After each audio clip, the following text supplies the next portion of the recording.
2023, our first council committee of the whole meeting for this year. I'm your chair for the month of January, Councillor McKenna. We do have regrets from Councillor Quinn. I'm going to start off our this year, as we do every meeting, with our land acknowledgement. And on January 9th, 2023, we acknowledge that this sacred land on which Smiths Falls is now located has been a site of human activity for over 10,000 years and is rich in Indigenous history. This land is the ancestral and unceded territory of the Algonquin Anishinaabe Nation. We are grateful to the Algonquin ancestors who cared for the land and water in order that we might meet here today. We are also grateful to the Algonquin people for their contribution in the making of the Rideau Canal, which runs through Smiths Falls. We're mindful of broken covenants and the need to reconcile with all our relations. Together, may we care for this land and each other, drawing on the strength of our mutual history of nation building through peace and friendship, being mindful of generations to come. I'm just going to ask if there's any amendments to the agenda. I do know that on the earlier one, we had two in-camera sessions, and that will just be one as we go forward. And if you don't mind, I'll just take a moment and use my discretion as chair to remind and to let our new councillors know as we start the year, we have a procedural bylaw that actually guides us in how we act and behave through our meetings. And I found, and I'm sure you'll agree, that if we follow that bylaw and indeed the Robert's Rules of Orders, and referring to each other as Councillor so-and-so or Councillor so-and-so, that it will work much better. It seems peculiar if you're new to this, because we all know each other on a first name basis, not to refer to us by our names. If we stick to that decorum and the formality, it sends a couple of messages. The public that we're serious about our business, we're professional in what we do, and that when we get into trouble in the years to come, this is not a personal job. This is about all of us working together.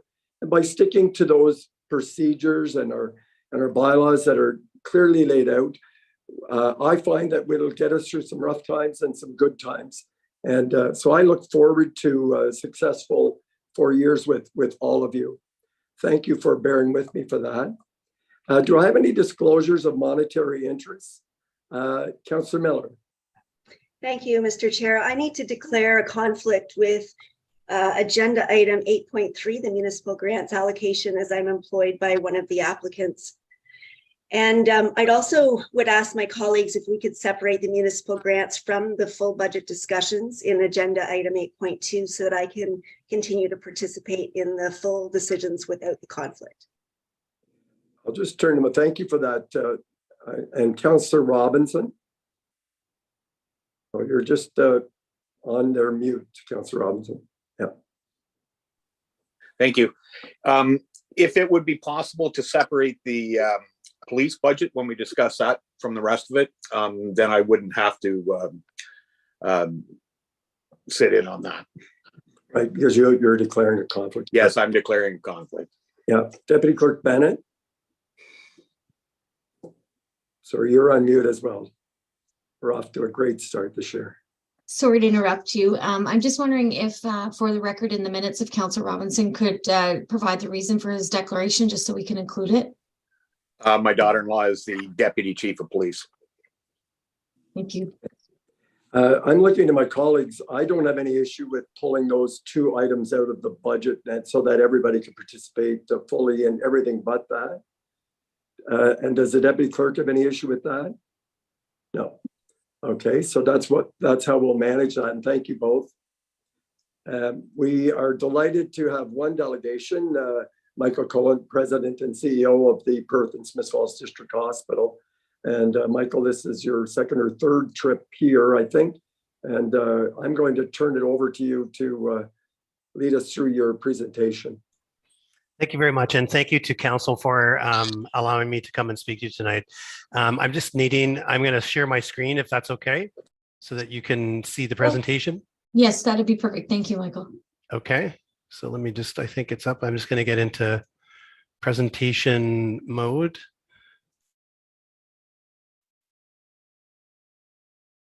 Okay, you should be able to see the big slide, just one slide.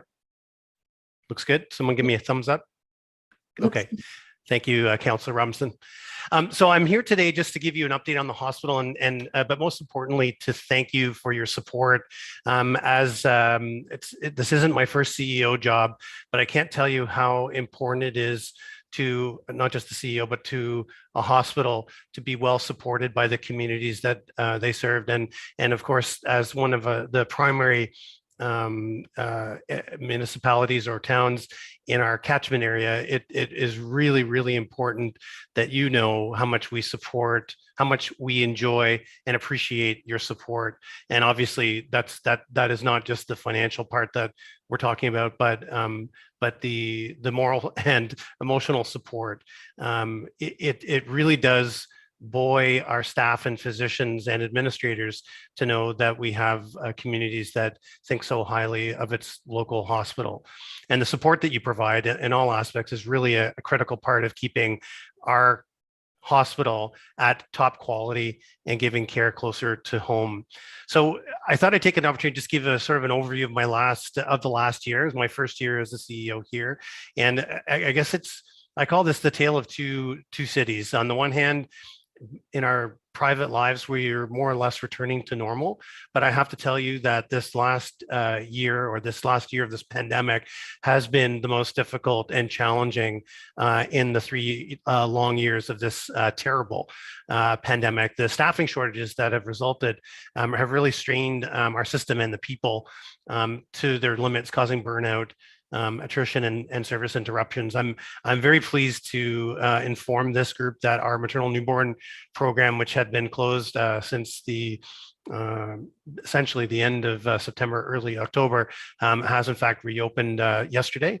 And we welcomed actually 2 babies in the last 24 hours, and we're very happy to have that going. But you'll also know of other staffing challenges that have forced the closure of our emergency services and our Perth site in the summer. So maintaining operations is really it's a daily challenge. Things have been starting to gradually improve, but it's very slow. There's normal churn that you experience, even not in a pandemic, where people get married and move to different locations, or their spouses get other jobs, or they decide to retire. And it's very difficult. I would have said, even 6 years ago, that people would scrap and fight to get a full-time position. And now we have positions for which we have no applicants, or applicants come very slowly. So staffing is one of our #1 challenges in keeping our services going. Supply chain difficulties continue to persist. We do participate in shared supply chain services, and we're monitoring thousands of delays and supply chain disruptions that affect our ability to get the things that we need, which is also a constant challenge. So in terms of a positive, though, I have to say we are stable for now, and we have taken the opportunity to try and chart a path for the future. So while so much of our time is really centered on making sure that things are open and running today, we are looking ahead to the future. So what does that mean? Well, for us, generally speaking, that red circle on the map is us. It's our primary catchment area. And you can see Lanark and Leeds and Grenville, there are, between the two, they're really top 3, top 4 in the province in terms of the intensification of the aging population. So this is obviously the group that generates the majority of the business that gets addressed by the hospital. And so this is really the call to action for us. We need to do something immediately to respond to this coming wave. Michael, I don't mean to interrupt, but are you advancing your slide? Because we're still on slide 1. I am. And so you can't see that. Okay. No, we're on slide 1. Okay. I'm going to stop sharing. And I'm going to try again, because I've whipped through a couple of slides. There. Okay. We're on slide 4 there now. Okay. Now, is it switching now? Yes, it is. Thank Okay. you. Okay. Thank you for bringing that to my attention. I was unaware of that. It's been advancing on my screen. So as I mentioned, I might as well repeat myself. So this little circle here on the map represents the primary catchment area, more or less. I'll be honest, I just drew it myself with a red circle, but you get the gist where between Lanark and Leeds Grenville, when you combine the two, we're going to be in the top line for aging in our communities. Now, this slide's very busy, and I don't claim to go through each one of these things, but what this does is takes our clinical outputs and matches it up with the aging, with our demographics, and then uses that to project what would the volumes be with our aging population, just in this case, in our major programs in terms of bed complement. So I'll attach, you can get very distracted by this if you're not careful, but if you look at the bottom, what we're doing is using the Ministry of Health planning targets, which are the target occupancy, and then just tracking out what happens over the next 10, 20 and 30 years as per the ministry requirements. And you can very quickly see, even at 2930, as one hospital with 2 sites, we're going to need a substantial investment in capacity between both of our sites. And then it just continues to grow as you look ahead to the future. So this really, with the possible, and when I say exception, I want to point out that our obstetrical program we are seeing a reduction in the fertility rate across the province. That's been happening probably since the late 70s. And, that's why the growth is kind of flat with newborn care. But for everything else, the demand is skyrocketing. So this really means that it's a call to action that we need to do something. So we have developed a new strategic plan focusing on excellent experience for our patients, meeting the changing needs of our community, including a physical expansion, which I can talk a little bit about later if you like, supporting our people. And that's really important in the last, year to 2 years, where there's no way to put it. Our staff and physicians and our management team have really taken it on the chin, dealing with all the issues that we face, and then ensuring that we're sustainable so that we have the financial means and capital to support our future. There's also some other positive things that are happening even in the more near term. That's a picture of an MRI. So as you know, we were granted the approval to move forward to bring MRI services to Perth and Smith Falls District Hospital. This is just a generic photo, but what I can tell you is that this is sort of it happens to be blue. It was kind of by accident, but it's kind of like the blueprint of the hospital. And just to orient you, I don't know if you can see my mousey here, but the front part of the hospital is kind of like an inverse, like a very wide V. So that's at the front.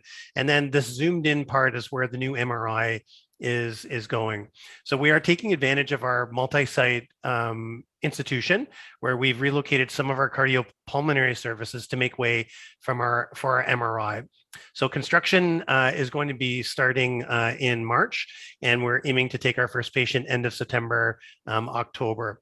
The project was delayed a little bit just because of those supply chain issues that I talked about earlier, but it's very exciting, and we should see shovels in the ground shortly. Now, I say shovels in the ground because if you can see my little cursor here, there's this little extrusion here from in the side part of the building. So again, this is more like the front facing the arena. And this is sort of on the side where the main entrance is. To get the magnet into the building, we're actually going to have to dig down to the essentially level 1 or the basement and create an entry point because the MRI magnet itself is actually too big and heavy to go in through an elevator or through the stairwell. So we're actually creating a permanent entry point into the hospital for the magnet itself, just so you know. Getting more towards the core capital campaign, and again, thank you for your generous support. I know there's been a lot of talk in the communities about Minister Clark was here last September to provide some money to fix our working capital deficit. So why do we need support? Well, we had so many lean years, and what this graph depicts is that the rate at which equipment is retired or is no longer useful and needs to be replaced. And then the green line, which is the rate that we're replacing. When we went into capital deficits, we, not just like you and I would at our home budgets, we started to pull back on equipment. And what that meant is that we were really not replacing equipment at its fair value. So even though our core capital campaign is focused more on our clinical IT and innovation project, it's a whole package. And so the reality for us is that the support from our municipalities and local governments for our core capital campaign, to be honest, have never been more important. So our core capital campaign, we have one community that's noticeably absent, and we're going to be meeting with them, I think, next week, and that's Montague, which is one that we'd really like to have participating because they're essentially part of us. They're essentially in the city limits by my estimation, and we're working very hard to ensure that everybody renews their commitment to support capital acquisitions at your local hospital. So, as I mentioned, the Clinical Innovation Project, our information technology project, is really important to us because it really focuses us not just on wires and computers, but improving patient safety. How do we do that? We hardwire or embed safety checks in our process. So a great example would be actually my own personal example in the merge in Smith Falls, where I needed antibiotics to clear an infection that I had. The doctor turned around to the nurse and said, "Can you go get Michael 400 milligrams of clindamycin to get him going?" And she walked over, pulled out a bin and grabbed a pill and gave it to me. Great patient care, nice and fast, but you're relying, think of the holes in the Swiss cheese that can line up to create an error. An electronic medical record isn't just about data and wires, it's about standardizing care and hardwiring safety checks so that you eliminate the need for someone to hear that order verbally correctly, or not rely on the nurse to just grab a pill out of a bin. You're actually hardwiring these things. And you're also taking best practices from across Canada in the system that we're actually implementing. Every time it's implemented in a Canadian hospital, the very best and brightest minds that go into creating care decisions are embedded in it. So we're going to have the latest and greatest stuff to be able to offer our community to improve care and also to get better information. Right now, we're unfortunately working more or less in the 90s with our systems, and we need to catch up if we're going to keep up. So I'm trying not to rush. I want to be respectful of your time. I wanted to give you a bit of an overview of where we're at, and also to thank you for your support. And we hope that you will continue to continue this generous support of your local hospital. And on behalf of the staff, the physicians, and the volunteers, I thank you. Thank you very much, Michael. And I know it's not an accident, your timing is actually quite good as your request is coming in just as we're starting our budget deliberations. I'll turn to my colleagues and see if there's any specific questions. I know this will be on our agenda going forward. So Councillor Brennan will start us off. Thank you, Mr. Chair, and thank you, Michael. A couple of questions. One, we know for a fact that that the capital requirements for a hospital is not particularly funded by the provincial government. So it's up to the local community to help out with that, and which we have done. And but what I want to sort of ask you about the MRI project, which is very exciting. What is that is the capital cost of it. The actual physical establishment of the room, I would think the province would be helping out with that. But what is the capital expense for that MRI? So so you're quite right. Just to validate what you said, the capital for the MRI is expected to be raised by the community, and the foundation's in the process of spinning up a 3-year campaign to be able to generate those funds outside of the funds that they already generate. The budget for the MRI is $6 million, which includes the acquisition of the magnet and the clinical technology like the tables and the monitoring equipment that goes into the MRI, as well as the construction, fit up and uplift of the unit. MRI is unique compared to most modalities because it needs the most infrastructure to surround it. So you need like a Faraday cage around the magnet to prevent RF interference. There's also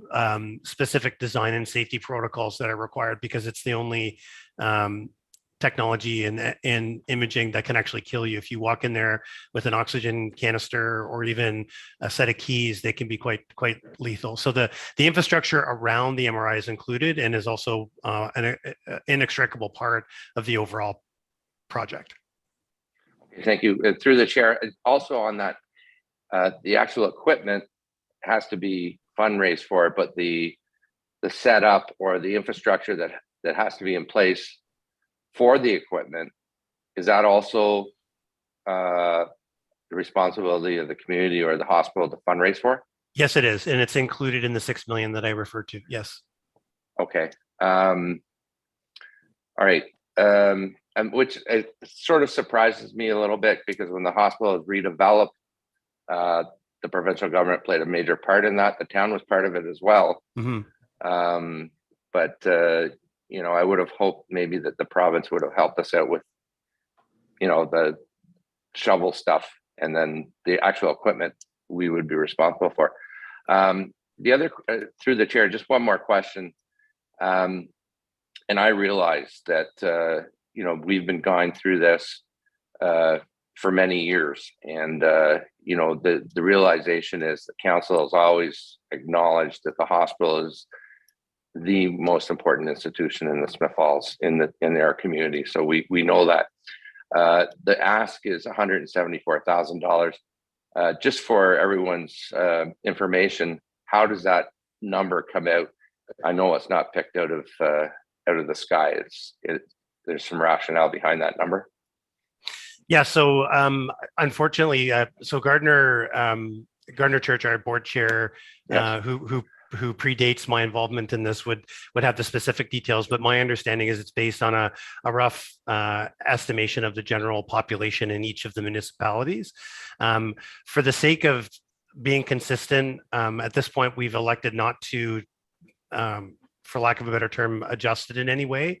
But so that's why we're just keeping consistent with the amount that's been requested previously. Okay, thanks for that. And thank you for coming, and thanks for all your work. Well, thank you. I appreciate it. Mayor Panko? Yeah, thanks, Michael. And Councillor Brennan said it best. I mean, the hospital is probably our most valued institution in the community.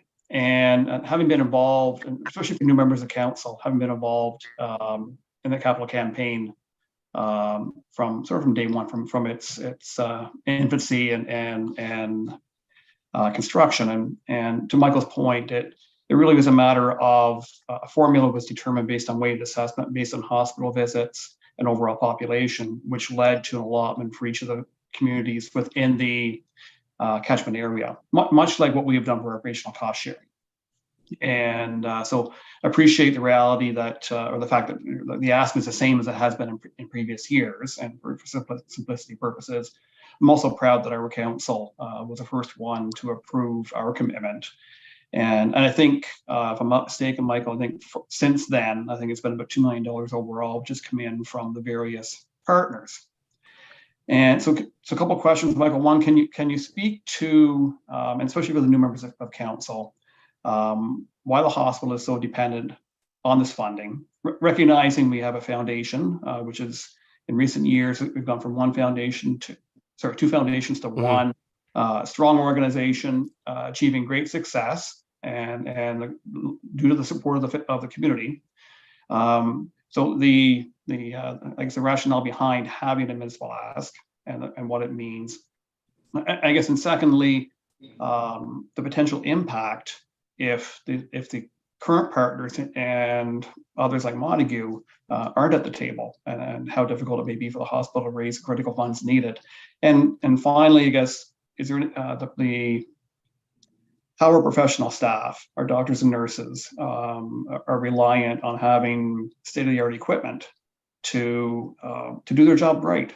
And in an environment where, as you mentioned, a very competitive landscape for staff, I guess how important it is, if we want to provide the services we want in our community, we need to have the staff in place to do so, and how important a role having all the HIS and all the other equipment plays. Okay. So I was trying to keep track. I think that was 4 separate questions. So I'm going to do my best. And if I miss one, you'll jump in. So So the foundation has done a tremendous job, especially, to be honest, in a community of this size, where they generally generate between about 1.5 to $2 million a year to service all of our capital needs. So the reality is based on so what's the impact? I think was the big, if we didn't have this program. The reality is it would be devastating to us, because we have no, even with the $1.5 to $2 million worth of fundraising from our foundation, the needs exceed that. And that includes the needs that we now have for our clinical innovation project. So to be blunt, we've got the tiger by the tail. There's no other way to put it, Mayor Pankow. If we are not successful in maintaining the level of funding that we currently enjoy from our municipalities, it really will, it wouldn't just be an issue for the clinical transformation project. It would be a matter of concern for all our capital, right? It would just mean that we go from this to this, which would mean, having to make difficult decisions about what clinical equipment to give our staff and physicians as well. So it really is, and I know it's a bit of a change in terms of the messages of the past when the Core Capital campaign was more new and our clinical information project had not yet started. But the reality is we've begun and we need to keep it going, so that now our whole capital plan is just it's one plan now. And any little piece that falls out creates risks on a number of levels, including our ability to stay current and give clinicians the tools that they need to treat patients every day. So I've tried to, I think I might have answered 2 or 3. Did I miss anything? I think you've captured the gist of it all. And again, I think it's important for especially new members of council to get some understanding, historical facts. Thank you. Thank you. Councillor Miller. Thank you, Mr. Chair, and thank you, Michael, for coming today. I'm one of the new councillors that people keep referring to, so I apologize if this question is redundant for others, but as a municipality, we have a capital plan. We call it our asset management plan, where we check boxes each year and whittle down our list. I would assume you have a similar one and targets of what years you want that done in. Is that something you're able to share with us as a funder? I'm happy to, actually, and you're quite right. We do. One of the things that we've done in the year that I've been here is we've actually strengthened that process. So we actually have a really good picture of what our needs are. Even a year and a half ago, that graph that we showed you of our asset retirement and the replacement wasn't available. So it's a key part of being able to forecast what our funds would be. We're happy to share that. What I can tell you as just a side comment that's related to that, like that dip that we saw was real. Like since I've been on board, we've decommissioned things that previously staff were told to continue to use that are not appropriate. And I know it's a public meeting, and so I won't get into specifics, but part of that decisions that have been made in the past have been to sort of just accept what's there. And we can no longer do this. We have to focus on providing high quality care, including the equipment that we have. So I'm actually very proud to say that some of the needs that we have increased, because we're no longer willing to accept things that are they're severely out of date or subpar. And those are the things that we've built into that capital plan. So anyway, long way of saying, I apologize, Councillor Miller, if it's a little bit more than what you wanted. But the answer is yes, we have a capital plan that looks into the future, and we're very happy to provide that to you. Thank you. Okay, I'm not seeing any further questions, so I want to thank you very much, Michael. And as I say, your timing is good. We'll be deliberating this month and probably early into February. And I know in the past, if it's any indication, we've been a strong supporter, and I anticipate that Smith Falls will be there one way or the other going forward. Thank you. Well, thank you, and thank you all for your support. Okay. Good night. So we have no adoption of the minutes, and we do have 3 directors' reports, CAO Morris, and I think, I'm not sure the order. I don't know if Director Costello is starting us off tonight. That seems like an appropriate place to start. Thank you. Okay. Thank you. Good evening. Just a quick reminder for residents so that they can obtain their 2023 animal tags, both dog and cat tags at the town hall, or they can get the application online to fill out and bring it to the town hall for payment. If you want to do it, fill out the application online and submit the payment in the black box outside the town hall. We can mail your tags to you. So they are available at any time now, and we encourage everybody to get their 2023 animal tag. Great. Any comments on the cats and dogs? No? Okay. Who's up next, Mr. Morris? Next up, we have Julia Crowder. Thank you. Through you, Mr. Chair. I just wanted to give council and the community a quick update on the website project. The website project was a very big undertaking and definitely timely with the challenges that we've had with the current website. But I'm happy to report that staff have been working really hard. The project team has been able to actually decrease the timeline, and we're looking at an expedited go live launch for January 31st. It was actually a month ahead of schedule, so I'm really happy with that. Council and staff will have the opportunity to do a quick preview and kind of a run through of the website before it goes live. I'll be sending out an email with a link to the Sandbox site so everyone can take a look. You can go through the website, and if there's any glitches or challenges that we need to work out before the go live, we'll have the opportunity to do that. So thank you. Thank you. Any comments or questions? No? Okay. And last report, I think, is from CEO Morris. Yes, thank you, Mr. Chair. I have two items to share this evening. The first is you'll notice a new name on your screen, and that name is Mr. Stephen Dickey. Mr. Dickey is with us as our interim treasurer. I think he's on the agenda later to be appointed officially as our interim treasurer. But first, he's going to introduce the preliminary budget. So I just want to welcome Stephen to the team. And Stephen brings plenty of experience. I won't say how much for fear of dating him, but he's done many budgets. So we're delighted that he's here to lead us through our first draft budget for 2023. So welcome, Stephen. Thank you. Nice to be here. Okay, and so you'll hear more from Stephen shortly. Second item, just a quick update on the Town Hall Phase 3 renovations. So as you know, Mr. Manhire has retired, so I'm working closely with our operations supervisor in community services, Greg Sonnenberg. He's taking over management of that project. We had a meeting last week. Items are progressing. I would say we're clearly on the home stretch. The woodwork is largely in, the elevator's in, it needs to be commissioned. There's some cleanup and some IT things to sort out, but certainly it's progressing. So at this point, our target date to occupy the space, the new council chambers, is January 30th. That's our target. I will keep council informed as to if that's actually going to happen, but that's what we're working towards. So we can all look forward to occupying the beautiful new space on the second floor of Town Hall. And naturally, we want the elevator fully functioning and all the details tidied up before we actually move into the place. So I'll keep you posted on that, but the 30th is the target date. Thank you, Mr. Chair. Thank you. Any comments or questions?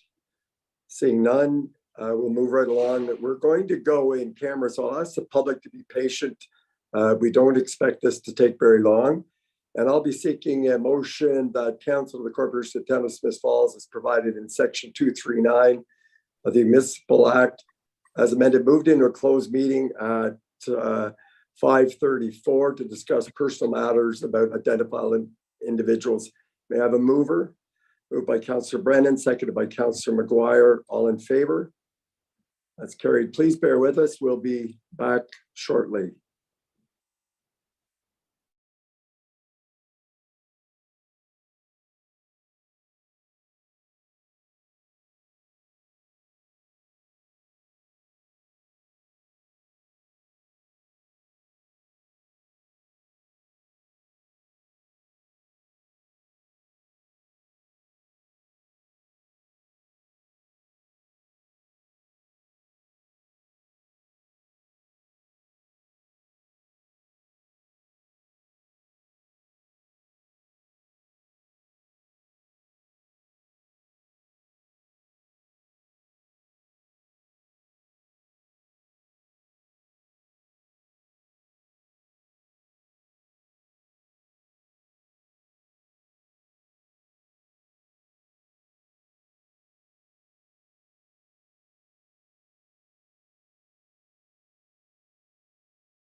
Okay, and we'll just get us back in the slide down.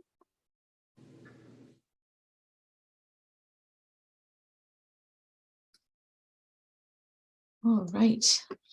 Okay, Mr. Chair, we shall be back in open session. You can proceed with the meeting. Great, thank you. And thank you everyone for your patience. Council was reviewing a list of names for committees, and we'll be bringing that back up as a priority issue later on in the meeting. We're moving on now to priority issue 8.1, and the heading of that is acting mayor.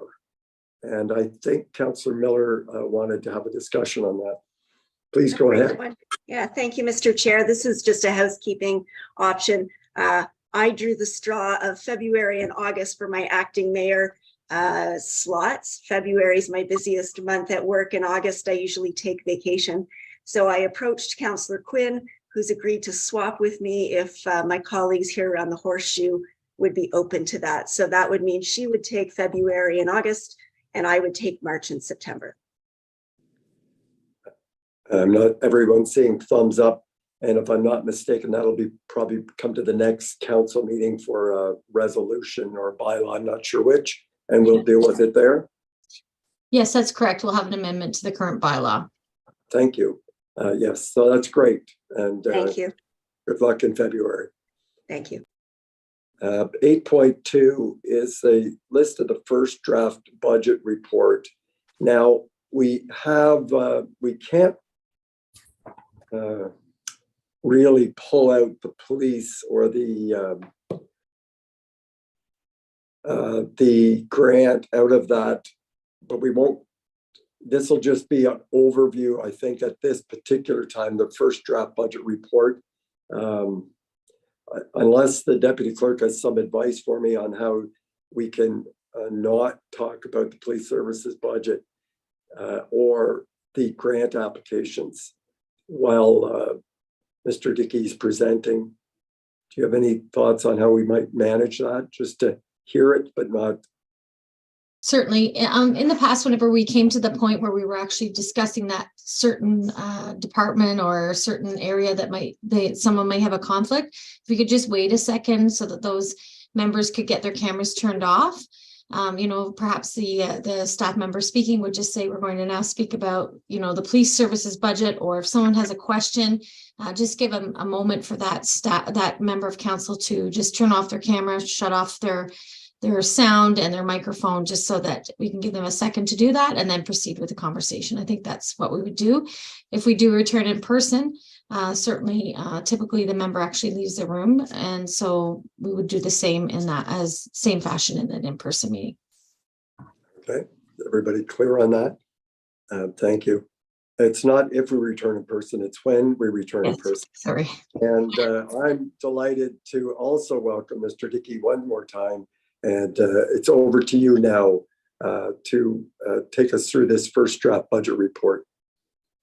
Thank you, everyone. Thank you, Mr. Chair, for the warm welcome. I'm happy to be here to fill in for a short time anyway between treasurers. I think I failed my first test. I couldn't even get onto the 4 o'clock Zoom test to get to work. So I guess I'm hoping it's downhill from here. So thank you very much. So I'm going to share the presentation, if that's okay. Hopefully that didn't work either. So I'll see if that. See if I have better luck with that. Everyone see that? Yes, we can. Okay, thank you. So this presentation, as you've noticed, it's a high level kind of overview of some of the background around the budget and some of the top level numbers and issues. So if it's okay, Mr. Chair, if I go through the presentation and we'll take questions at the end, and that way the other directors and staff as well can help. We're much more involved with the detail than I was, would be available to answer questions as well.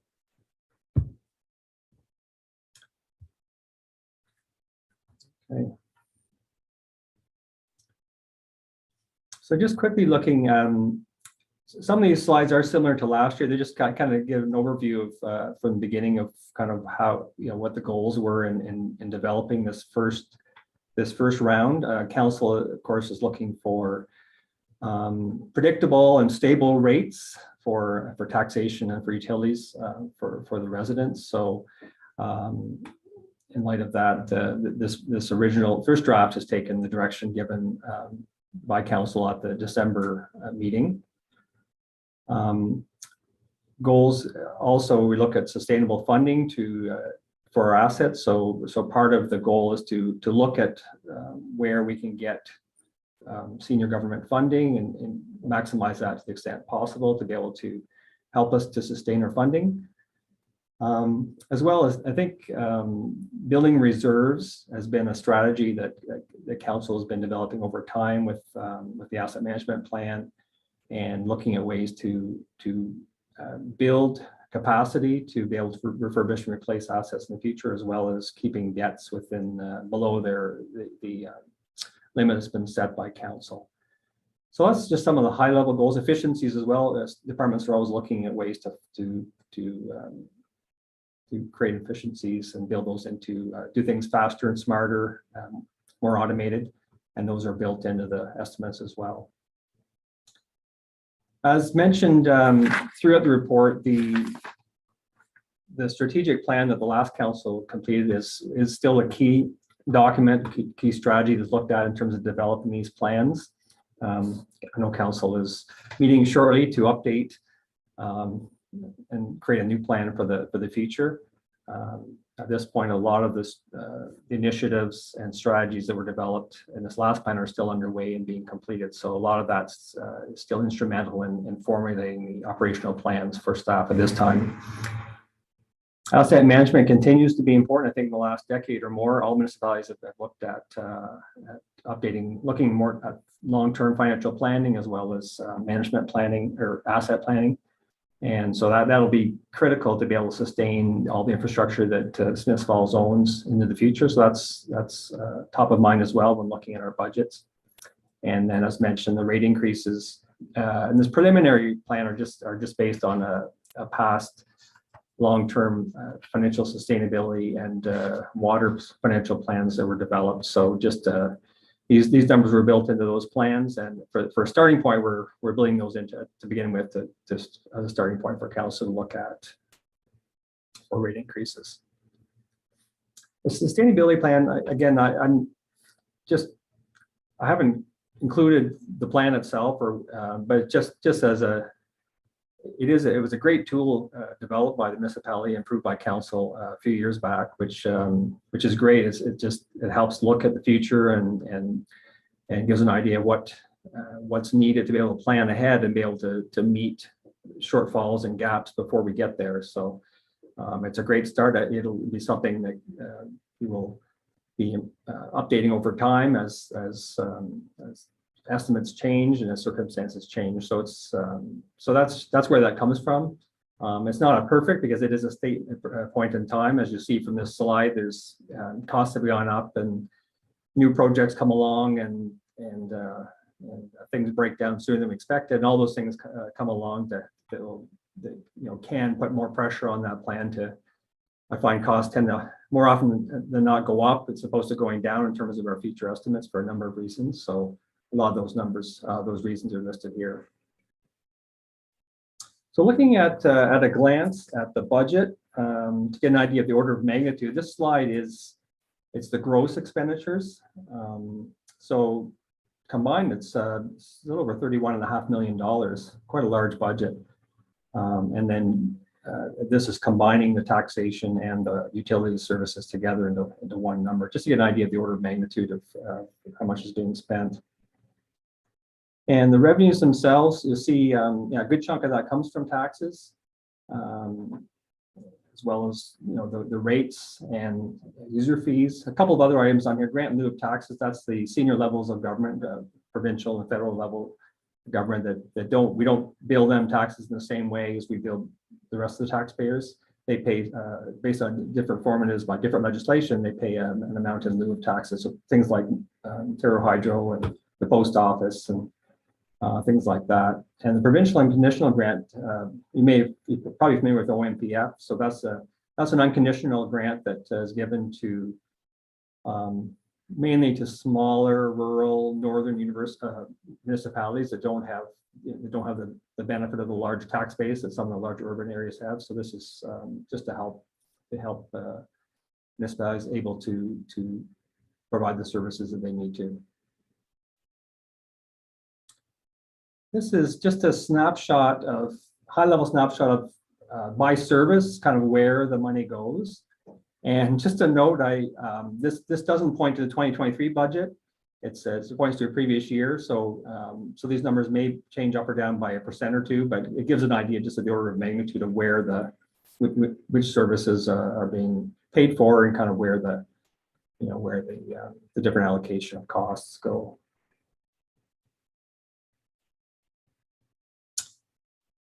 Now, the pressures, all municipalities are to some degree or another are having the same kind of pressures. So the continuing to meet the level of services that the council wants to meet and meet expectations of taxpayers and ratepayers continues to be, the demands to have things done quicker and have good communication along the way. That continues to put pressure on us.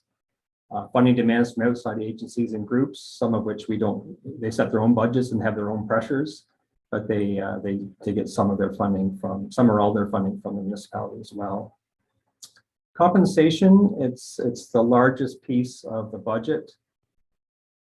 I think it's over half of the budget. Operating budget is in compensation. So and costs of things like benefits are always seem to go up more than inflation. And there's the normal increases related to step changes to grids and union contracts and that sort of thing. And there are some new staff as well included in the first draft. And in addition, I think compensation levels are hiring and attracting and maintaining and retaining good employees is certainly every municipality is looking at that now. So I know there's always sales pressure to make sure that we're competitive and able to attract them and retain them. So that puts pressure again on budgets. A lot of our funding for capital comes part of our operating budget as well. So that continues to put pressure on the cost side of things, is putting money aside in reserves and collecting money for capital. Requirement of asset management. It's ongoing refurbishment, replacement of assets. And the last one here is just as everyone's aware, the inflation right now is certainly not where it would normally be. And that's going to put pressure on expenditures in a number of different areas for the coming year for sure. On the revenue side, again, some challenges. It's just, council has made policy to continue to grow reserve fund balances. That's a work in process, but that's great work that's been underway for a number of years to focus on doing that, to be able to help sustain capital in the future. There's also a challenge, of course, of keeping tax rates competitive and at reasonable levels. Likewise, utility rates. And another challenge is, again, is the unpredictability of funding from certain sources. Note here the OMPF that I mentioned earlier. So it's something we don't control. It's given to us, but we've already got the number for next year. It's a reduction of 116,000, which is fairly significant for Smiths Falls. That's 0.6% of it, or 1% of tax increase just to cover that one arbitrary reduction. So gives an idea of some of the pressures that we're under. Of course, we want to compare ourselves to surrounding municipalities as well and be sure that we're competitive with them as well. In the first draft, incorporating the first draft with those rate increases that we talked about. So there's the extra revenue that those rate increases bring. Tax is 586, water and wastewater around 240. In addition to those, so that's based on just the rates alone. We do have some growth built in from new assessment that's come on the roll in time to be part of our 2023 roll. So we have about 1.4% or 240,000 just from additional assessments that's been put on the roll since last year. So that'll help us as well, get some extra revenue. Just to know, included here is a couple of envelopes for council to consider. The community grant envelope, 173,000. So it's, I think, policy wise, it's somewhere close to 1% of taxation revenue. And as well the hospital, which has been talked about earlier. So those are a couple of items there for consideration, just to highlight that this is what's in the budget at this point. And the capital budget as a whole is around 20 million between all the services. So, and there's a funding level there. So it's 46% from capital reserves, 20% from loans at this point, 16% grants, and 18% other sources. So gives an idea of a high level of what's incorporated in the first draft of capital. Looking at the impact of the rates that are in the first draft. So for utilities, approximately $60 a year extra for the average consumer of water. And for the average residential taxpayer, about $94 a year. So that's the impact to the average resident at this point. And again, just another graph. I'm not sure if this is helpful or not, but just another way we've listed the high level of the revenues earlier. This is another way of looking at kind of by percentage where the main sources of revenue come with, obviously, taxation and payments and lieu being nearly 60%. So still a major portion of funding.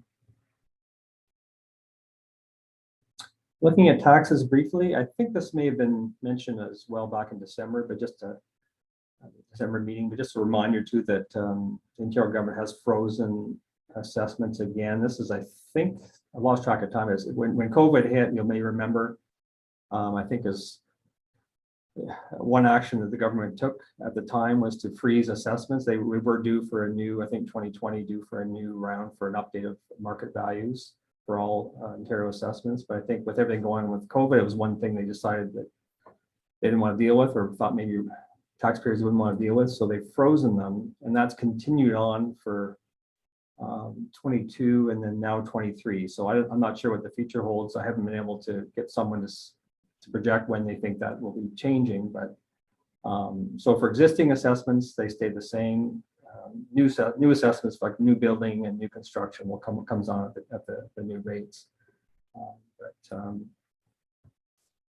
So we don't get any increase from assessment change. We just get so it puts more pressure on our tax rate, I guess, to get the increases that we need. And just a reminder of how the taxes work. We do collect the school board portion as well as part of our tax bill. Council sets the tax rates based on the final approved budget once that's done, and the education rates are set by the province. And they've already given us a heads up for 2023 that there's no increase for their rates. And just order of magnitude, I think I took a look, the school board's about 12%. I think yeah, about 12% of the total amount we collect goes to the school board. So to give an idea of kind of what that means to the taxpayer. On top of our portion, we also collect about $2.5 million a year that gets forwarded on to the school boards. And just to get a look at what the increases that have been baked in for taxes looks like in terms of the different types of classes, 20% commercial, 14% industrial, 56% residential. So just to see how that projects into your actual revenue by the different classes, the key classes. So.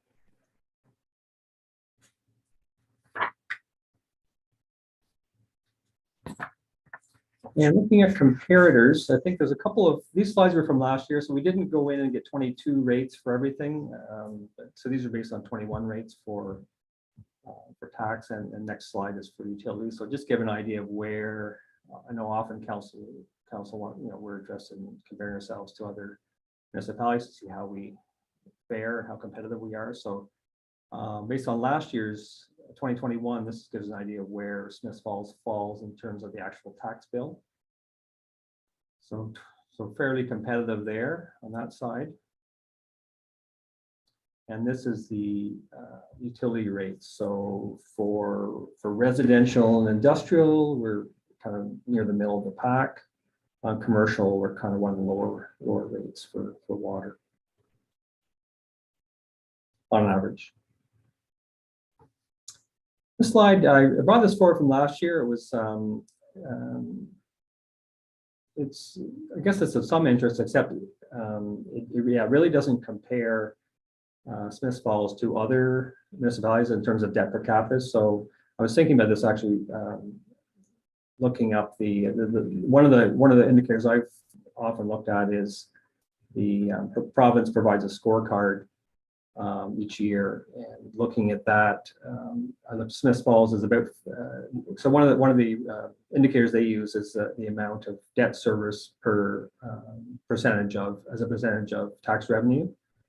For the last one I saw, Smiths Falls is around 5%. So 0 to 5% is low, 5% to 10% is moderate, and above 10% of your tax going to service debt is high. So Smiths Falls right now is at 5%. So it's just starting into the moderate range, but so far, but it's pretty good. And I think Smiths Falls has been able to hold off adding loans in the last few years. So you know, as some of them drop off, it's declining a little bit in terms of our debt service. So just get an idea again of, and the other thing is council has set a ceiling of debt, how much annual debt service. I think now is around 2.4 million. It's escalated each year. It's around 2.4 million. And I think the actual, that's of principal and interest payments per year. Right now, I think it's around 1.6, something like that. So it's below the limit you guys have set for yourselves. The province, that's quite a high level. It's I think it's about 3.8 for last year, 3.8 million. So we're only at half of what the province sets, but for some reason they set it quite high. So I would never, so I wouldn't recommend getting anywhere close to that high limit, but just to give you an idea of where Smiths Falls is sitting at the moment in terms of debt service for background. Again, I think I spoke to this earlier in the other slides. So just graphically where the funding is coming from for the $20 million that's included in the first draft.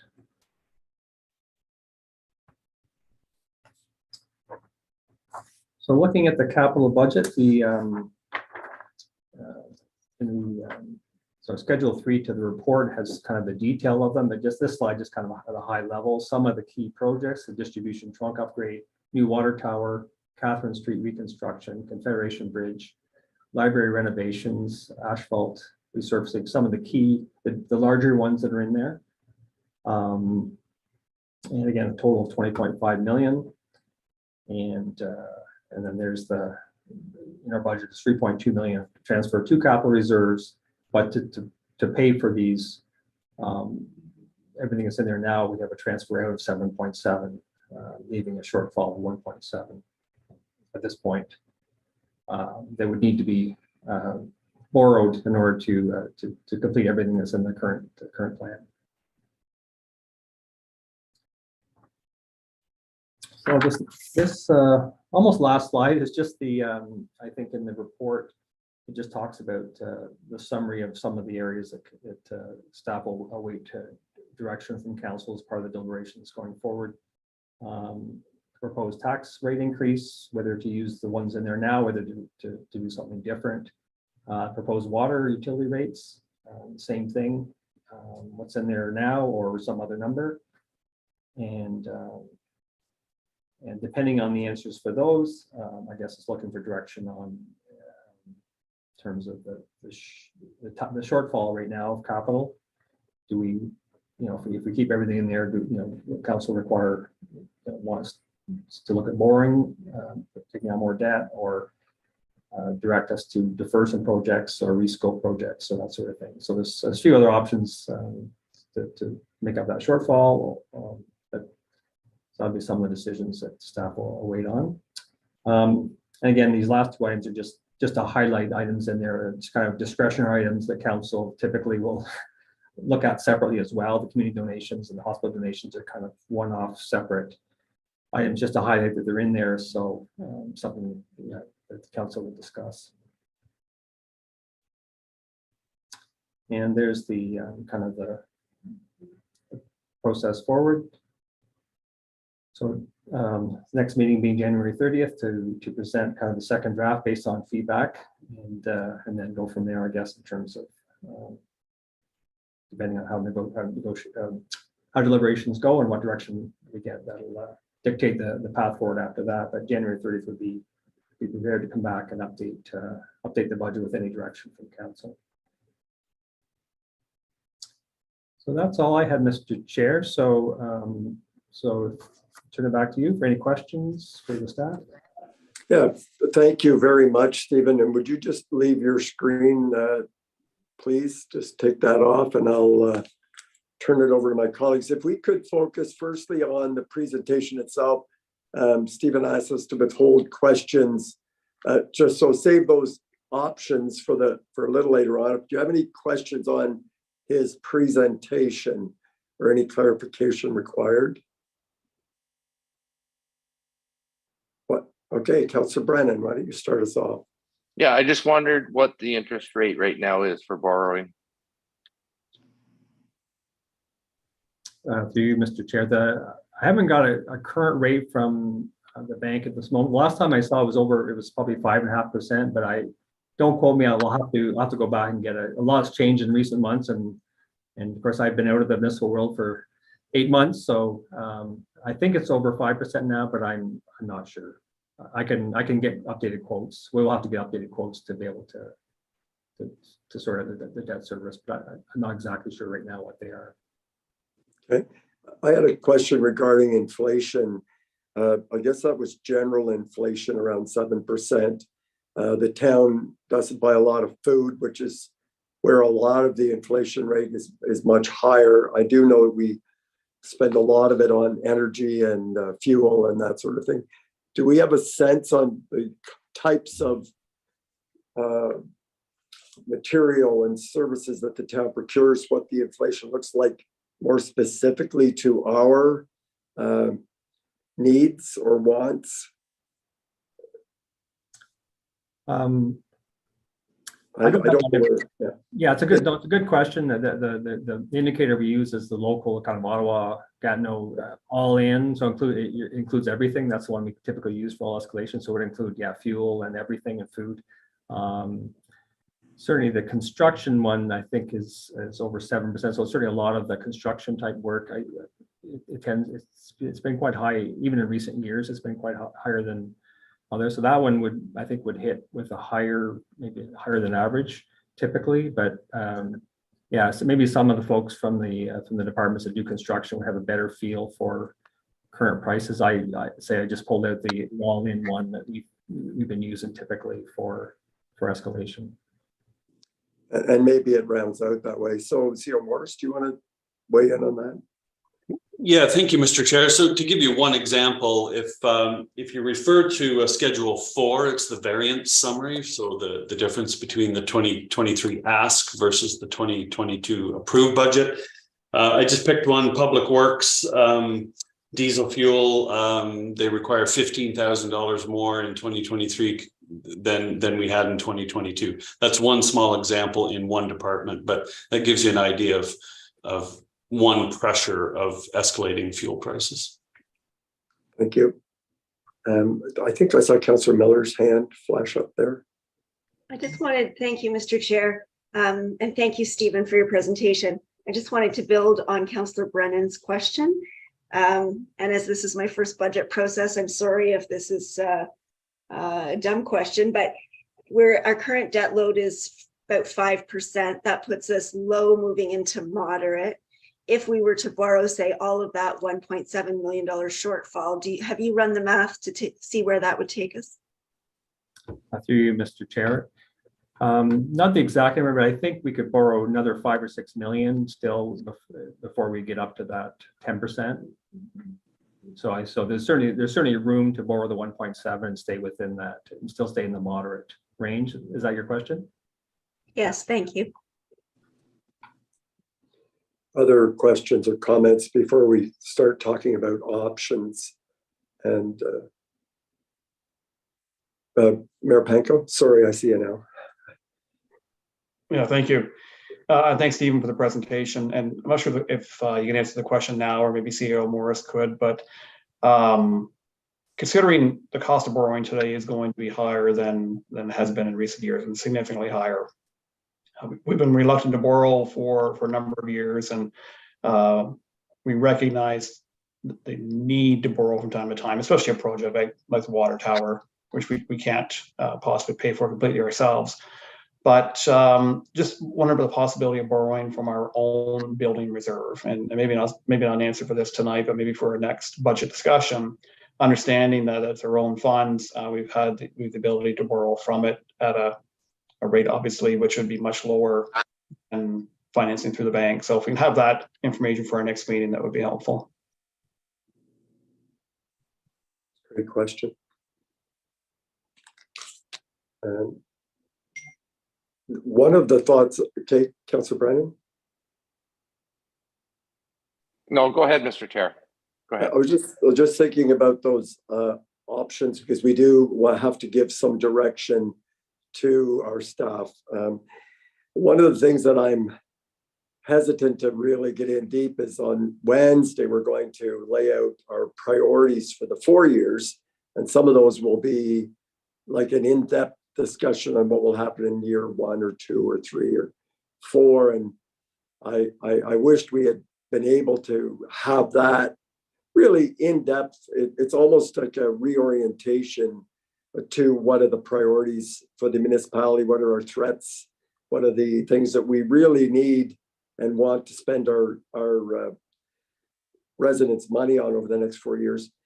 And without that discussion, I was, feeling uncomfortable answering your giving further direction. However, we do need to move this process along. So some of the options we have, I don't know if my colleagues might feel the same way, and maybe I'm reading too much into that, but it's only 2 days from now. Councillor Brennan? Yeah, I was going to say something along the same lines, Mr. Chair. I mean, I've read the documents, and I don't know that council is prepared to just start pulling things out of a capital budget right now, because Confederation Bridge, Catherine Street, there's an item in there for Marguerite Street. We need to have a discussion about that, specifically what that issue is. And the water tower, of course, it's a must do, I think, but we need to talk about it in council.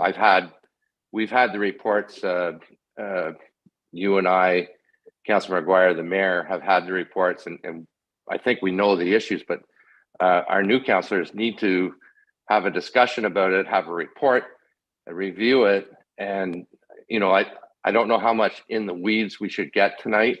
That's what I'm saying. So, I'm comfortable with taking this and telling staff, for the 1.7, I just heard from our acting treasurer that that's doable. And so I would suggest we go forward from there, and with the assumption that the 1.7 will be borrowed. And I mean, a $20 million capital budget is probably bigger than I've seen or Sean has seen in the last 12 years, right? And last year, I think it was 17, which is massive. And I think 33% of that was funded by an upper tier. Now we're looking at something lower than that. I'm not sure, was it 15%? This is going to be with grants and that. So I'm comfortable with just saying, let's go on the assumption that we're going to borrow the money, and let's have the discussion about these projects, some of them that I've mentioned. I have questions too about in your report, Treasurer. We talked about $294,000 in additional staffing. Well, I'd like to get into the weeds on that and find out. I know that we're hiring an engineer to help us with these projects. And presumably that will be a net savings, especially when we're going into bigger ones, rather than paying a Mac Perry or somebody to do it. But, you know, there's a lot in here, and some of these things really need to be, we need to get into the weeds with, and I don't know that we have the information or actually the time to do it tonight. So those are my comments. Okay, I'm on around the same kind of a thought, Councillor Brennan. I think Councillor McGuire put up his hand there. Thanks, Mr. Chair. I had a question on the 1.7 shortfall. Is that related strictly to our operating budget, or is that related to our capital budget, or a combination of the two? My understanding was it was operational.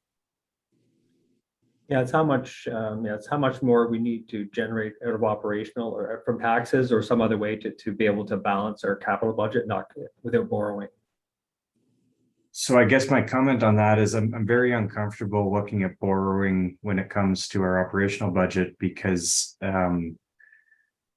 especially with interest rates going the way they are right now, I don't think it's as simple as just borrowing the money this year and thinking we're going to be back to 2018 kind of numbers next year. Especially when there's one capital line item that I think would take that 1.7 down to more of a 400,000 ballpark. So I'm disappointed that we haven't had the Confederation Bridge discussion before the budget discussion, because I believe we're having that next week. Once we have that discussion, it's really going to clear up where we're at here.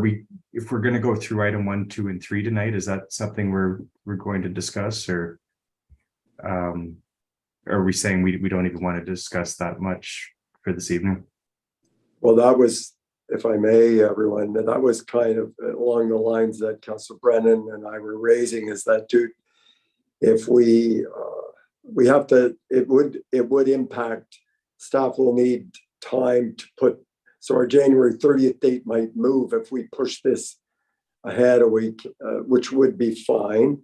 It would mean a few things. We would have our strategic planning discussion detailed behind us. We would have the Confederation Bridge. And as Councillor Brennan said, perhaps a high-level reorientation to some of those larger capital items for everyone, so that we are looking at the whole picture. There's some other things that we don't have. The Lanark County is receiving data from the province anticipating Ontario works rates will go up for the county by 200 to 300 people in 2023, they're predicting. And so that means our cost from the county is an estimate at this point. And I know public health is looking at an increase levy to municipalities as well that isn't in here yet. So there is other information that is coming that it's not that we'll have everything and it'll all be lined up and it'll make our jobs easy. We're going to have to make some decisions with the information we have to the best of our ability. We won't have everything, but I think what Councillor Brennan's suggesting is, I think it's doable. I think we've got the time.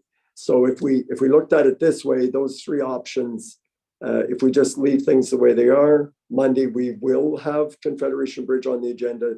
Wednesday we will have an in-depth discussion on what are the priorities for the next 4 years, and if there's any other outstanding information. And then perhaps we could get into it even Monday night, next Monday, if it's possible to have just an orientation to some of those, a reorientation to some of those larger capital items. Councillor Brennan?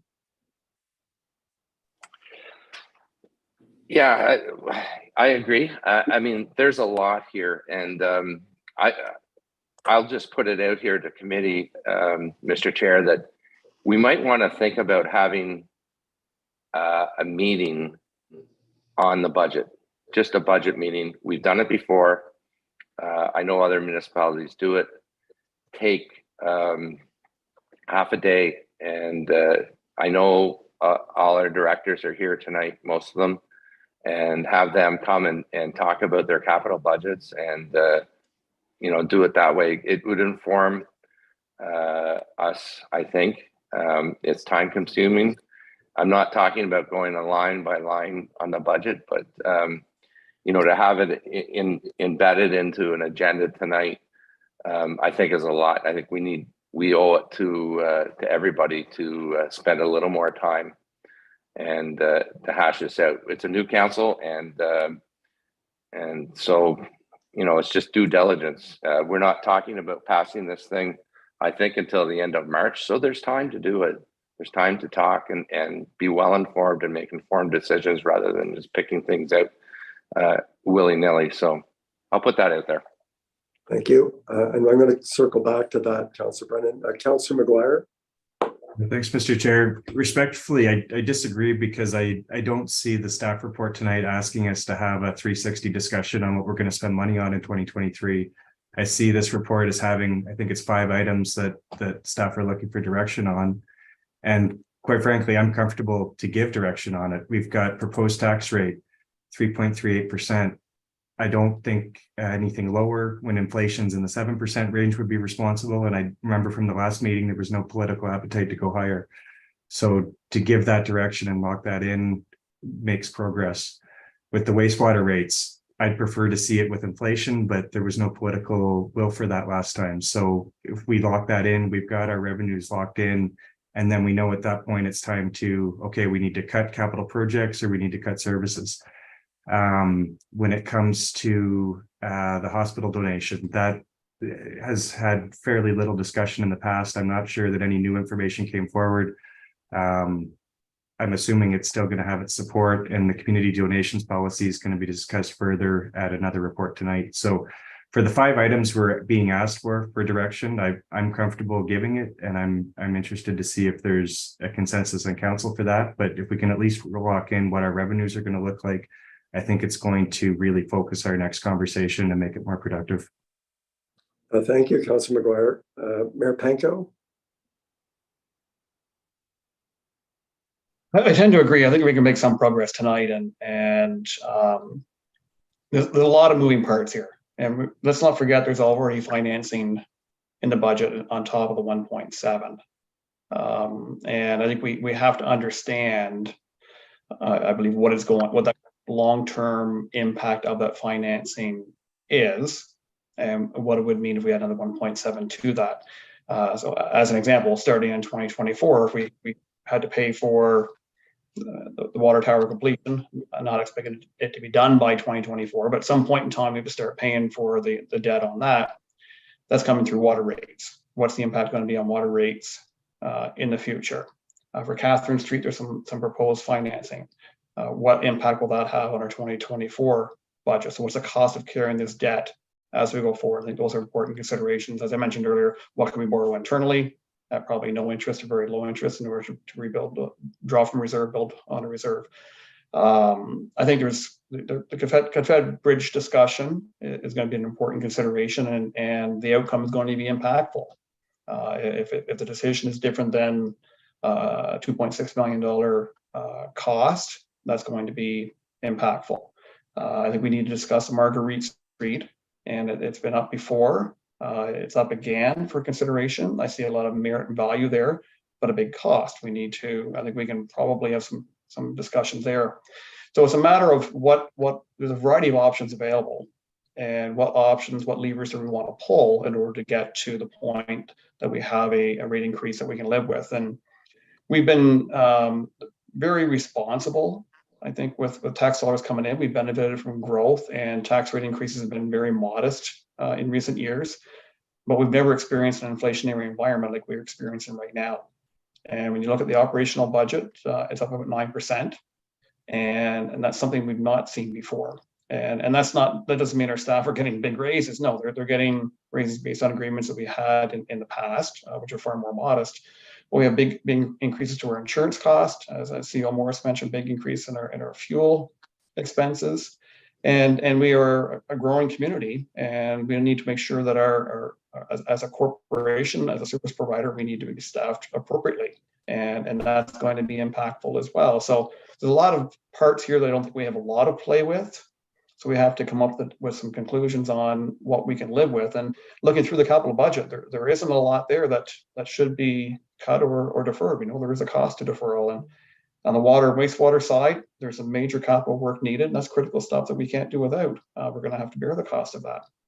So I'd like to make some progress if we can tonight, make some, I guess, lock down some things. Let's say the hospital as an example. We'll discuss the community grants later. We can probably lock down that envelope. And maybe we can discuss a couple of the capital items in here and make some decisions, give staff some direction. Okay. And we haven't talked about the impact of development charges being deferred by the province that I don't know if we had banked on those or coming in 2023, but for the moderate kind of housing that we were building, it doesn't appear that that will be available to us. I may be mistaken, but so we have kind of two, CO Morris. Yeah, thank you, Mr. Chair. So you raise a valid point. We're just analyzing the impact of the new bill that, or the new law rather, legislation that really throttles back DCs to 20% of what we expected on certain builds. So we're going to analyze that and bring that back. But what I would say as a general principle is it won't affect this 2023 budget directly. It's going to affect our ability to build reserves to pay for future infrastructure in the future. So there will be an impact. It won't be immediate. This budget doesn't rely on DCs to a great extent. I think there's a $10,000 line item there for DCs. That's it. Okay. Okay. So we have a kind of a stark, which is good, kind of a stark, two different ways of going forward tonight. Councillor Brennan suggested more information, perhaps a half day in the very near future to go into the detail of a full-on in-depth review and come up with and come out of that with some of the answers. And then we have Councillor McGuire and Mayor Panko saying, could we move some or all of this forward this evening with some of these discussions with the information we have? And so no one of us rules the day. It's the will of council that will make this decision tonight. So I would ask my colleagues to make a decision now to go forward with the approach Councillor Brennan's put forward, or Councillor McGuire and the mayor have suggested we should make progress on at least some of these 5 bullet points that the treasurer and the staff need in order to help them. Councillor McGuire, before I ask for perhaps a straw vote on this. Thanks, Mr. Chair. I don't know that the two are mutually exclusive. I support everything Councillor Brennan's saying. I'm just saying, let's make some progress tonight at the same time so that next conversation is better informed. I fully support having a separate budget discussion, taking a deep dive into it. I don't see any of that changing what we're being asked on for items 1 through 5 tonight. Okay, that's a good, I understand that better. Thank you. Councillor Brennan?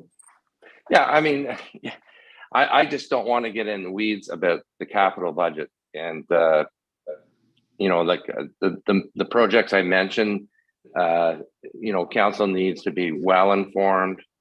The tax rate, it's half of inflation. It just galls me this, because I sat here last year and we did a 0% tax increase because inflation was nothing.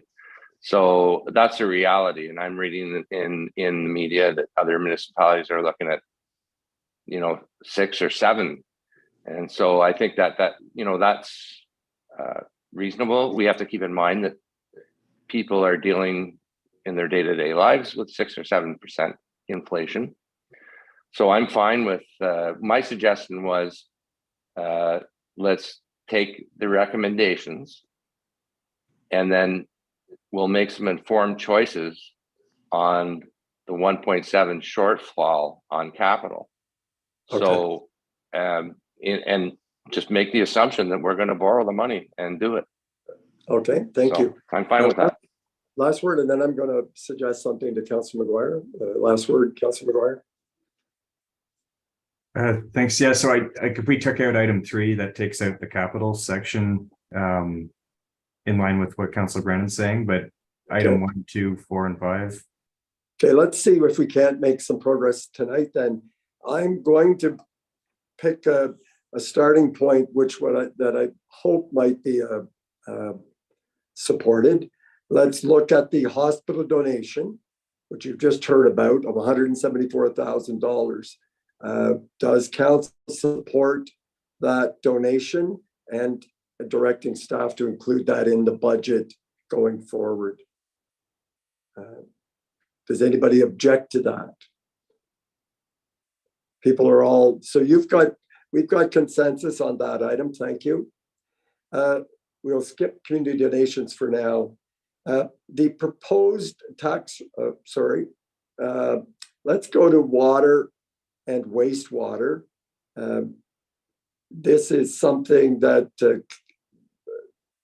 if everybody understands the question, we asked staff to just leave that in for now as a placeholder. This isn't our long-term financial sustainability plan. It is what's required. And this, because we've not hit this rate for a number of years, it's going to take us a while to get where we need to be. Just dropped out of me. On the option 1, the water treatment at 5.5% increase. Are there thoughts or suggestions on leaving that as recommended? Councillor McGuire. Thanks, Mr. Chair. I have a question to start. Is the 5.5 and the 3.5% increase, was that supposed to be above inflation when it was calculated, or was that expecting a 2% inflation when it was calculated? Go ahead, CEO Morris. Yeah, so great question. And it was, it was not on top of inflation. So it assumed a certain inflationary rate. I can't recall what that number was. I think it was 1.8, but it certainly wasn't 7. So yes, and I would just remind council that last year, Councillor Brennan indicated we had a 0% tax rate increase. We only had a 2% water rate increase. So if you will, we lost ground last year in getting to financial sustainability. So that's why at this point, we're recommending let's follow the plan so that we can eventually catch up. Inflationary pressures will put us further behind. So I think that's why we felt comfortable with the 5.5 and the 3.5 to get back on track. And I'll remind council of what Treasurer Dickey put up on the average cost. I think, it was, I know it all adds up, but it was about $60 per household or something for one. And I'm not saying it's modest. I'm just saying the numbers weren't, they weren't. So do we have a consensus to go with option 1 under the water and wastewater rate increases? Councillor Brennan? I'm sorry. I'm just to remind everybody, with these, what we're talking about here is $150 more a month, or $150 more a year to have a house in Smith Falls. So I'm reluctantly comfortable with it. I just, it's below inflation.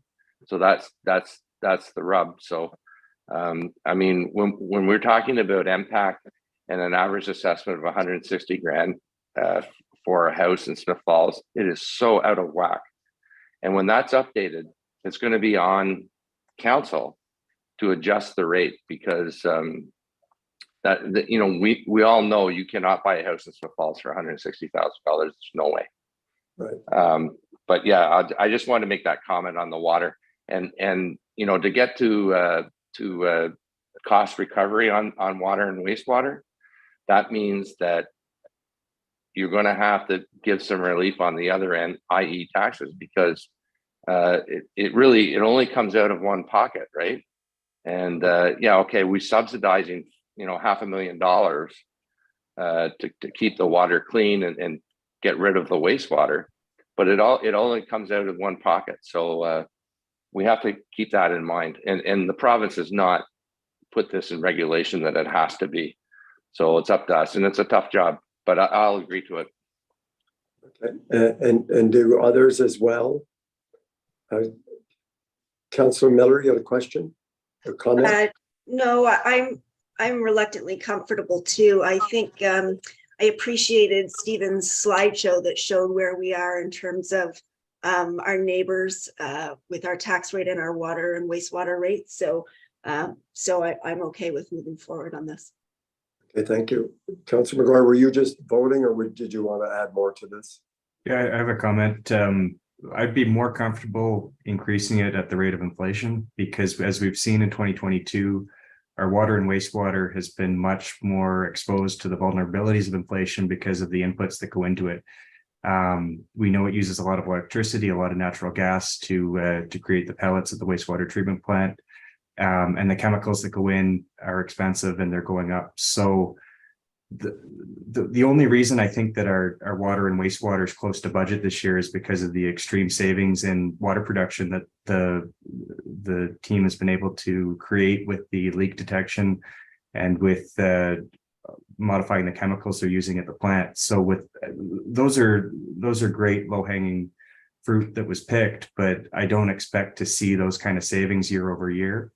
And if we don't, like we're talking about $12.50 a month, $25 a bill, this is very small amounts compared to what we're talking about with the tax bills. So I would have no problem with the 7%. I'd be reluctant to go down to the 5.5% and the 3.5%. Okay, and we have Councillor Brennan and Councillor Miller okay with the proposed option 1, Mayor Panko?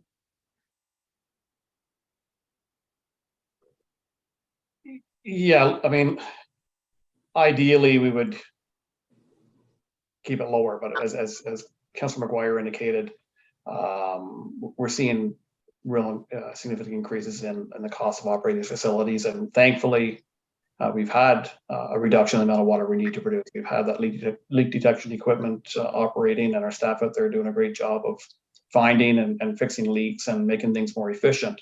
But despite all that, we're still seeing significant increases in the operating expenses. And we also got, I think it's about $10 million worth of capital work going into our water and wastewater and distribution. So significant amount of work that has to be paid for ultimately through water and wastewater. So I think this year having the increase that's been recommended, which is $60 a year, I guess, $5 a month, I think is, if I'm reading it right, based on 200 cubic meters of consumption, is modest. Although I fear that with financing for the water tower, we're going to see bigger increases in the future in our probability. But this year, I'll support the what's been recommended, 3.5 and 5.5.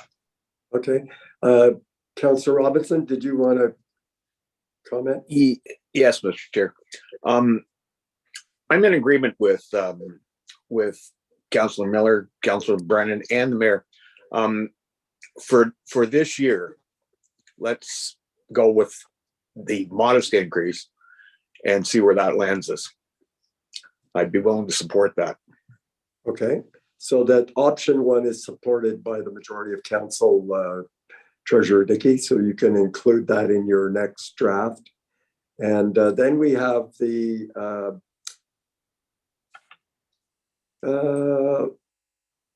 shortfall of 1.7 million.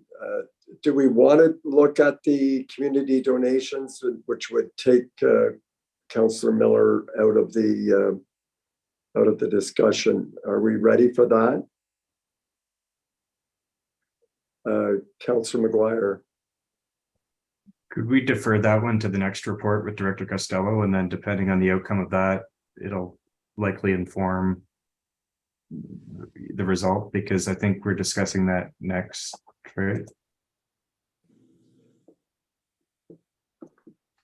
Yeah, we're going to go into detailed discussion on it. So you're suggesting we just wait on that one?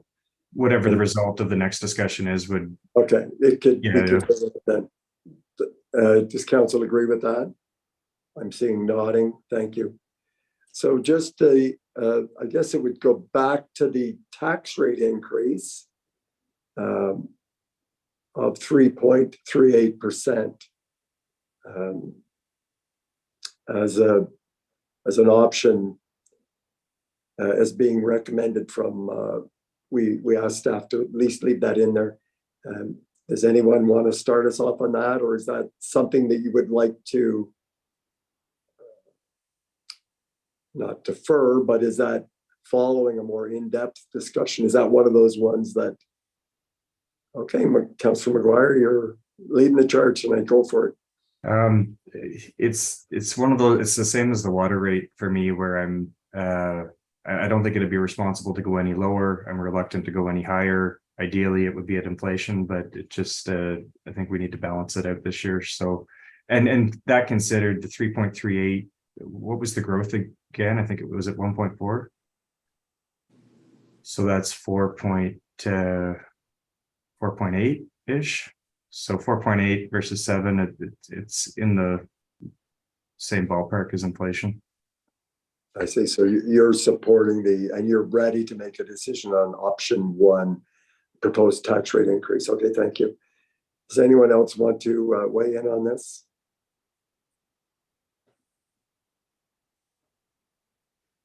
Tonight? Mayor Panko? Yeah, I think for the moment anyway, I would like to, we'll leave it where, prefer we leave it where it's at. We still have a considerable shortfall to figure out how we're going to manage that. But I think for now, I'm fine with that. Yeah, and that's a good reminder. This is our second, there will be, staff will be creating our second draft. It isn't the final figure. So we would have another chance to reconsider that. But for the next draft, do I have consensus to leave it at 3.38? Mr. Chair? Yes, Councilor Brennan. Sorry, just a question. At what point do we get public input on this? Is that after the second draft? I mean, you're going to get it after this anyway, but Sure. I hope we get it throughout, but if there's a... Are we going to reach out though? Right. That's a good point. CEO Morris, do you want to comment on that? Yes, through the chair. So in years past, we would take a draft, a more mature draft of the budget, so i.e. not the first draft, and post that for public comment. We've used our public engagement tools, Speak Up Smith Falls. As we heard earlier from Ms. Crowder, we're going to have a new website launching on January 31st. So that would be an opportune time perhaps to get input. That would hopefully be after the second draft is considered. And that would give us a few weeks in February to glean that public feedback. Okay. That's been the usual process. So thanks for raising that, Councillor Brennan. So with that cleared up, I'm seeing enough support to leave in the second draft a tax rate increase of 3.38%. Then I was not clear on what we wanted to do with the tax supported capital, and was that one of, because of the capital projects that would be better informed by that more in-depth discussion? Is that what we were agreeing to earlier? Yes, I'm seeing thumbs up. Thank you. And we've deferred the community donations until after Director Costello's report. So thank you all. You've done a terrific job moving this forward. I appreciate your hard work and thoughtfulness. So I think that's do you have enough direction, Mr. Dickey and CEO Morris? Yeah, that is very, very helpful to move it along. We will have, I hope after the next discussion, we will have received direction on all 5 items that we asked for. So that's very encouraging. I'm just looking at the calendar. We may look at perhaps a dedicated budget discussion. I'm thinking on the 18th, Wednesday, the 18th. We'll send this out and get consensus on the date, but that would keep the process flowing so that we can get a second draft in front of you by January 30th. So we'll send out some dates, but that's one that might work to keep things on track. Okay. But the point is, we'll set aside some time to take a deeper dive and probably have a departmental overview of each of the departmental areas of the capital budget. That's what I'm hearing. Is that correct? Yeah, that's what I've heard. Okay, good. We'll queue it up. Okay, thank you. Again, thank you, folks. We're now into 8.3 with the Director Costello on the municipal grant allocations, and just for the public to know that Councillor Miller has departed and she's turned off her mic and her camera and is not participating in this discussion. Over to you, Director Costello. Thank you. So as council is aware, we do have a municipal grant policy, and for the new elected officials, I did include it as Appendix B in this report. So every year council allocates, usually it's 1% of the tax revenue for organizations that meet the requirements under our municipal grant policy. So as you just heard, we've allocated 173, I believe, maybe 173,000 so far in the 2023 budget for municipal grants. There is a staff committee that goes through the applications we receive, and we ask them to be in by November 30th so that they can be reviewed by the staff committee, and that's composed of myself, Julia Crowder, CAO Morris, and Art Manhire, who's newly retired. So we read through the applications that we received, and as you can see, it's attached to your report as Appendix A. We received applications from various organizations throughout town. And so far with the envelope we have, we've had requests in the amount of $129,532, and the staff working group has allocated $103,670 to date. And again, that's just the staff committee that have allocated that amount, definitely for council's review. So we have had applications from Lanark County Community Justice Program. They did not meet the eligibility requirements, so the staff working group didn't allocate any funds for that group. Rideau Paddle Fest, we allocated 30% as per the municipal grant program for the event. And we're looking at allocating $3,820 to that organization. The full ask of $600 to be allocated to the Horticultural Society as they met the eligibility requirements. The Rideau Environmental Action League, again, we've recommended that they receive their full ask of $7,500. They've met all the eligibility requirements. As with Big Brothers Big Sisters of Lanark County, the full ask of $30,000. And as a note, any organization that we recommend and that council concurs with that we give above $10,000, we do enter a memorandum of understanding with that group, and they also come forward. I believe it is in February or at the end of this month to do a delegation for council to explain how those funds will be used. The Railway Museum of Eastern Ontario requested $26,000, and the staff working committee has recommended the full ask of $26,000 to be given to that group. The Table Community Food Center, $30,000, and that met the eligibility requirements, so it's being recommended that they receive their full ask. Cycling Without Age, they did not meet the eligibility requirements, so no funds were allocated to that group. Rise at the Falls Car Club asked for $750, and the working committee recommended that they receive their full ask. As well as the Smiths Falls Gordon Pipe Band requested close to $10,000. They did not meet the eligibility requirements, but we're going to work with that group for a new application.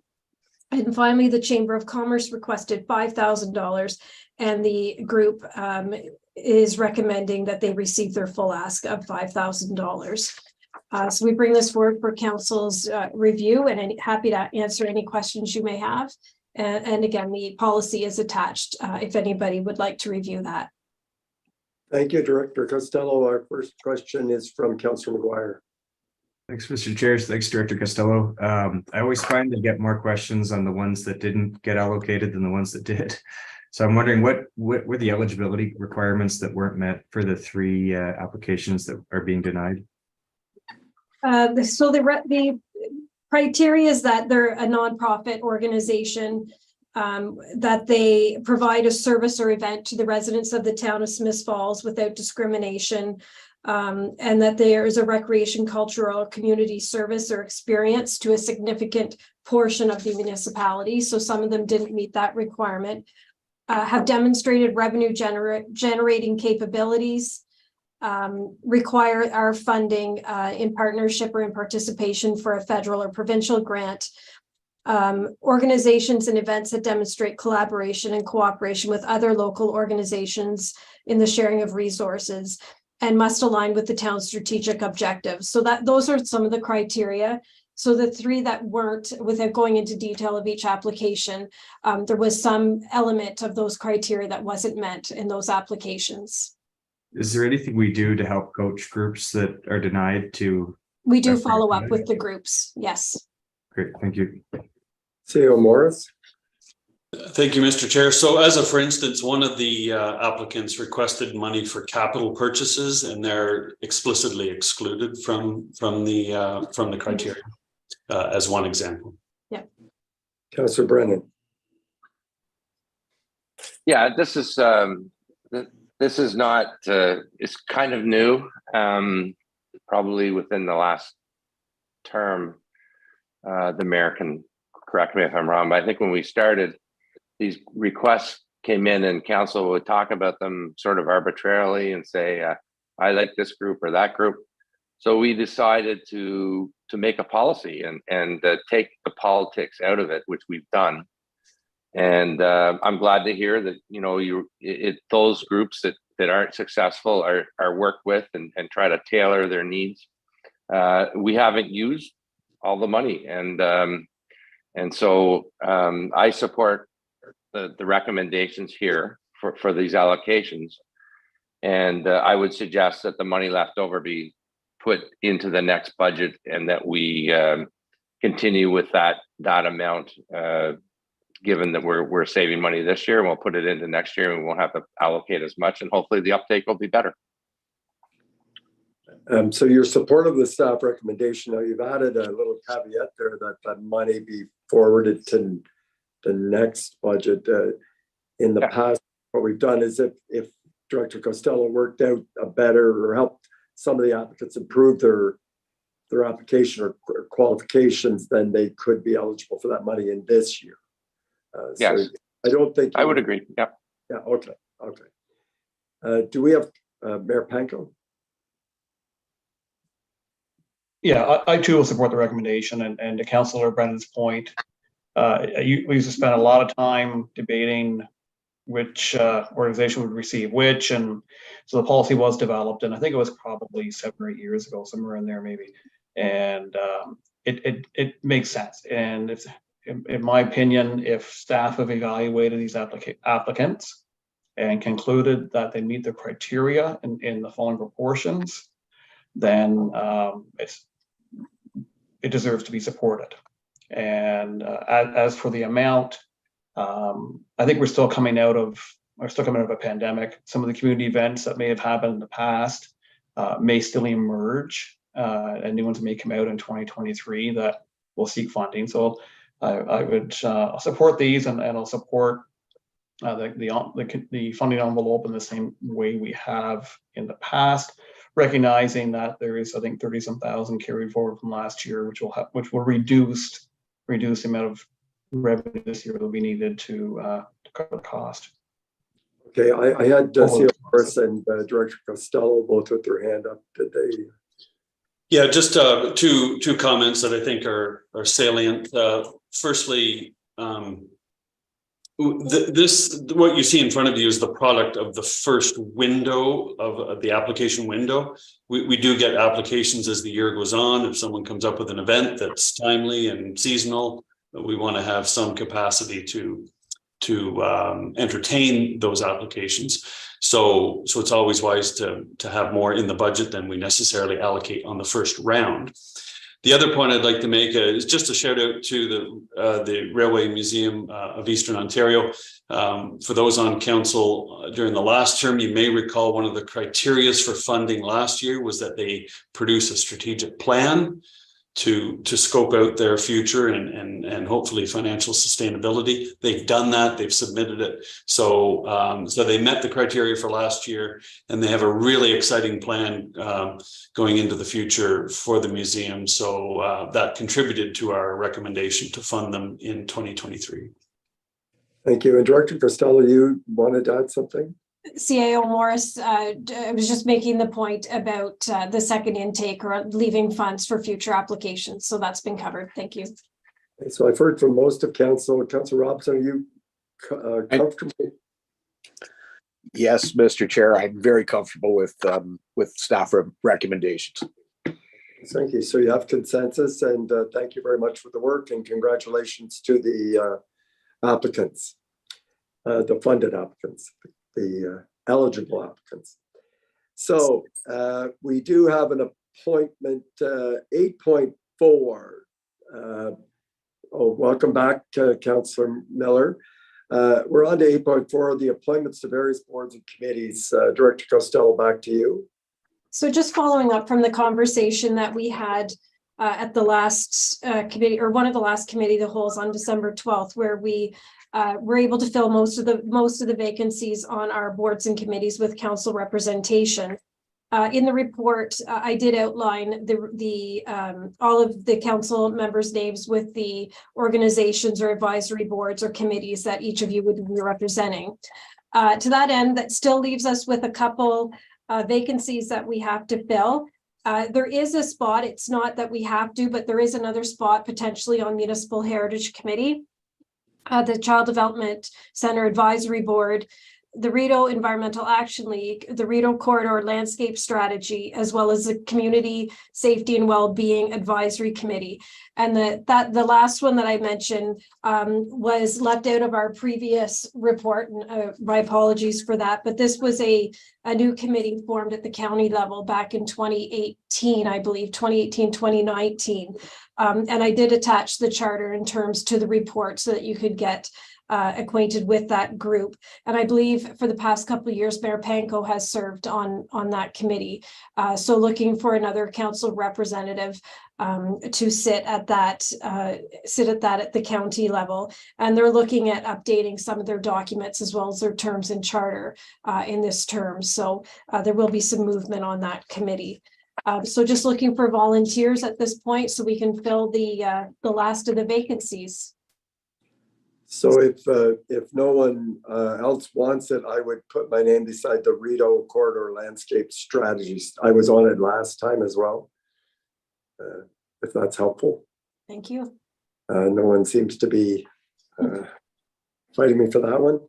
The Municipal Heritage Committee. So we do have one representative already. There is room for another. It's not mandated. It's there could be one more. So Mayor Panko, did you add a question? No. Yes, sorry, question, not volunteering.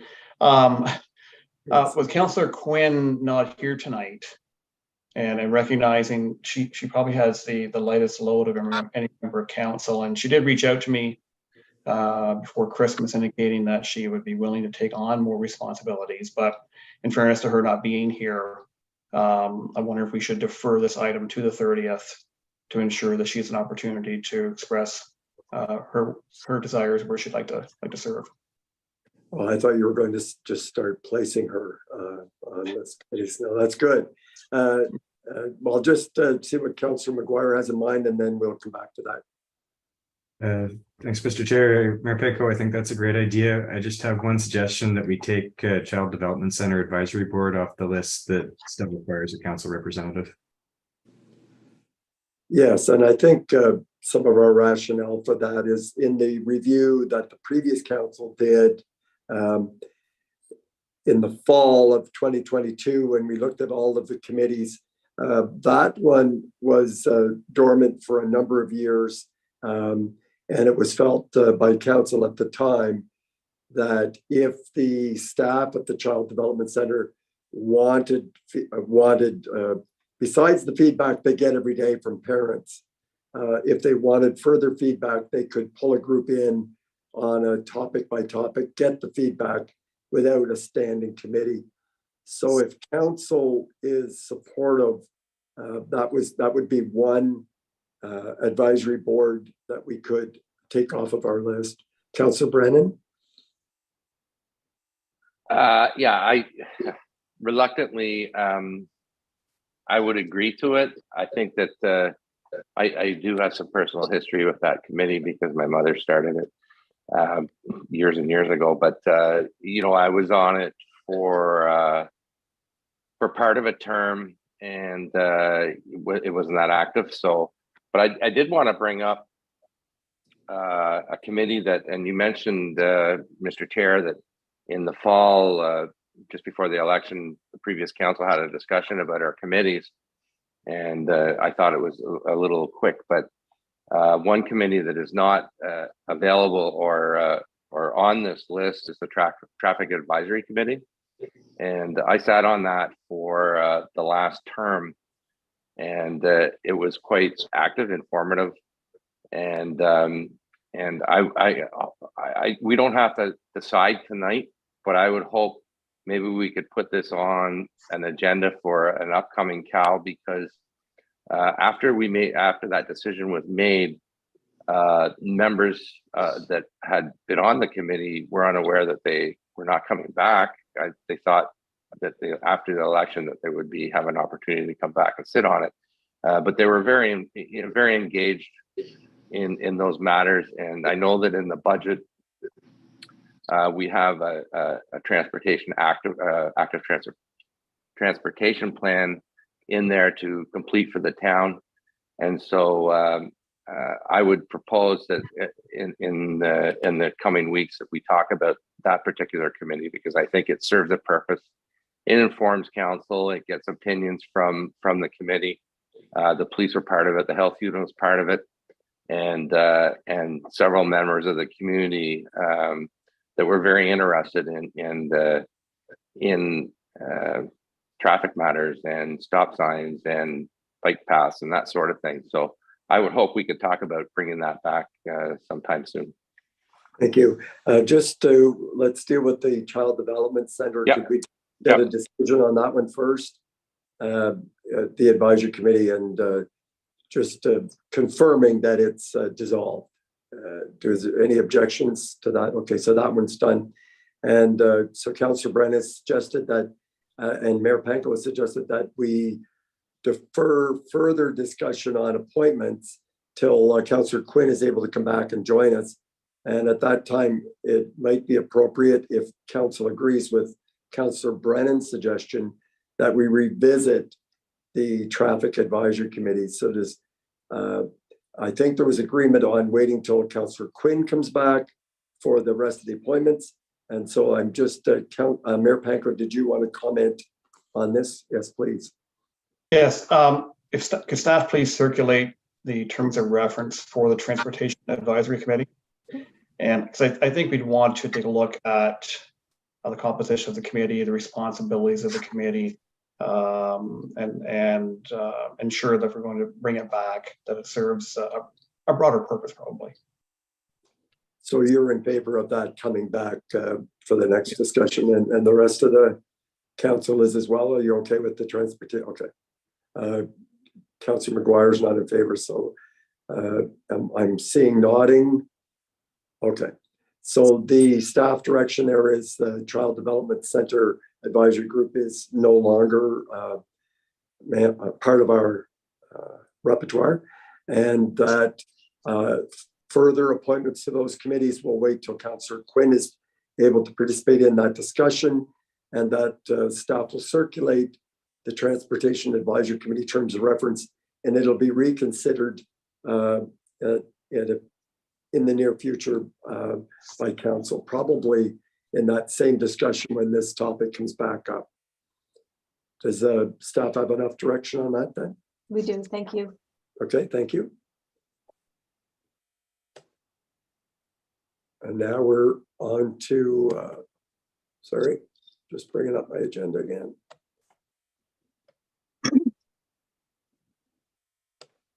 Uh, 8.5, appointment of interim treasurer. And Deputy Clerk Bennett's going to speak to this. Thank you. This will just be a quick report tonight. You'll note in report 2023-005 that we do need to appoint a treasurer, and with the recent retirement of Treasurer Crozier, excuse me, we're seeking council support to bring forward a bylaw to appoint Stephen Dickey as the interim treasurer for the town of Smith Falls. And further to that, there's some housekeeping items that we need to do, which is the resolution for banking authority that you passed in December. That would need to be amended to also add Mr. Dickey to that, as well as remove some former staff. So we're just wondering if we could seek council support tonight for both items, and they would come forward in the form of one bylaw and one resolution to the next meeting of council. Council is, I'm seeing thumbs up and support for that recommendation. Thank you, Deputy Clerk Bennett. Thank you. And the final agenda item is their bandstand project with C.O. Morris. Thank you, Mr. Chair. So many of you will know that we made great progress on the Town Square project over the late summer, autumn months. That project's been placed on hold through the winter months, but we're at a point where the rear parking lot has been constructed, the curbing, sidewalks, perimeter sidewalks around the square. We've roughed in the pathways that will eventually be interlocking stone, and the base for the bandstand has been poured.